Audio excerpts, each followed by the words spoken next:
नमस्कार। आज हम भारत के सामने खड़े एक बड़े अहम सवाल पर गौर कर रहे हैं। जी।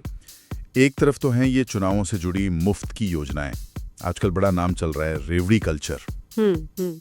और दूसरी तरफ है टेक्नोलॉजी, खासकर आर्टिफिशियल इंटेलिजेंस मतलब एआई, जो नौकरियों का पूरा चेहरा ही बदल रही है। बिल्कुल। अभी हाल में टीसीएस की वो खबर आई थी ना कि एआई की वजह से शायद कोई 12,000 नौकरियों पर असर पड़ सकता है। हाँ, वो काफी चर्चा में रही।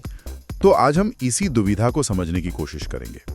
भारत कैसे इन तात्कालिक लोक लुभावन कदमों और भविष्य की जो ये तकनीकी चुनौतियां हैं, इनके बीच संतुलन बनाएगा। हाँ, और ये स्थिति मतलब वाकई काफी पेचीदा है।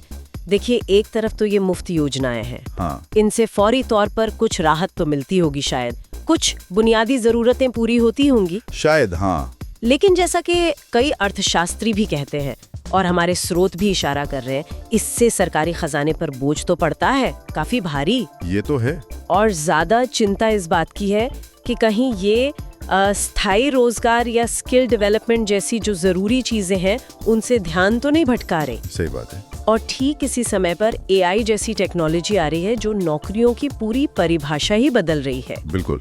ये रेवड़ी कल्चर की बात करें तो जैसे ही चुनाव पास आते हैं वो बिजली, पानी मुफ्त, लैपटॉप, स्कूटर। हाँ, ये घोषणाएं आम हो गई हैं। पर सवाल वही है, क्या इससे किसी का भविष्य संवरता है? एक स्रोत में बड़ी सही बात लिखी है। क्या? कि मुफ्त की रेवड़ियां भविष्य सुरक्षित नहीं करेंगी। भविष्य सुरक्षित होगा कौशल और स्थायी नौकरियों से। ये सोचने वाली बात है ना? बिल्कुल। और इसी कौशल और नौकरी के सवाल से जुड़ती है वो टीसीएस वाली खबर। हाँ, बताइए उसके बारे में। देखिए, समझने वाली बात ये है कि ये 12,000 नौकरियां एकदम से खत्म नहीं हुई हैं। अच्छा। बल्कि एआई और ऑटोमेशन के जरिए इन भूमिकाओं को बदल दिया गया है, ट्रांसफॉर्म किया गया है। मतलब काम करने का तरीका बदल गया? हाँ, ये ज्यादातर वो काम थी जिनमें दोहराव बहुत था, जैसे एंट्री लेवल टेक सपोर्ट का काम हो गया या back and office processing, software testing वगैरह। ये वो काम थे जो अक्सर कॉलेज से निकले नए बच्चे करते थे। अच्छा, तो ये सिर्फ टीसीएस की कहानी नहीं है, मतलब ये पूरी इंडस्ट्री का ट्रेंड लग रहा है। हाँ, ऐसा ही लगता है। हमारे स्रोतों से भी यही पता चलता है कि ज्यादातर आईटी कंपनियां अब टेस्टिंग के लिए, चैटबॉट सपोर्ट के लिए, डॉक्यूमेंट प्रोसेसिंग और यहाँ तक कि जो बेसिक लेवल की कोडिंग होती है ना। अच्छा, कोडिंग भी? हाँ, उसके लिए भी एआई को तेजी से अपना रही हैं। तो इसका मतलब हुआ कि हजारों नौकरियां जो शायद फ्रेशर्स को या कुछ साल के अनुभव वाले लोगों को मिल सकती थी, बिल्कुल, वो अब एआई के दायरे में जा रही हैं। ये तो काफी बड़ा बदलाव है। बहुत बड़ा। और कंपनियों के नजरिए से देखें तो इसके फायदे उन्हें साफ नजर आते हैं। जैसे? देखिए, एआई की मदद से जो काम पहले घंटों या दिनों में होते थे वो अब मिनटों या सेकंडों में हो जाते हैं। अच्छा। तो कार्य कुशलता मतलब एफिशिएंसी जबरदस्त बढ़ जाती है। फिर हर कर्मचारी पर जो खर्च आता है उसमें भारी बचत होती है, कॉस्ट सेविंग। हाँ, ये तो कंपनियों के लिए बड़ा फायदा है। बिल्कुल। और एआई बिना थके 24 घंटे काम कर सकता है, तो स्केलेबिलिटी आसान हो जाती है। और हाँ, इंसानी गलतियों की गुंजाइश भी कम होती है, तो एक्यूरेसी बढ़ती है। और ये सिर्फ आईटी में नहीं, हेल्थ केयर और शिक्षा जैसे क्षेत्रों में भी एआई से बड़े बदलावों की उम्मीद की जा रही है, जैसे दूर बैठे मरीजों का इलाज या स्मार्ट क्लासरूम वगैरह। ये तो सब फायदे हो गए सिक्के का एक पहलू। लेकिन जब इतने बड़े पैमाने पर बदलाव आता है तो कुछ चिंताएं भी तो होती होंगी, नौकरियों को लेकर खासकर। निश्चित तौर पर, और चिंताएं काफी गंभीर है। सबसे बड़ी चिंता तो यही है कि नौकरियों का क्या होगा। हाँ। आईटी सेक्टर तो बस एक उदाहरण है। रिटेल से लेकर मैन्युफैक्चरिंग तक कई सेक्टर्स में ऑटोमेशन से नौकरियों पर असर पड़ने की आशंका है।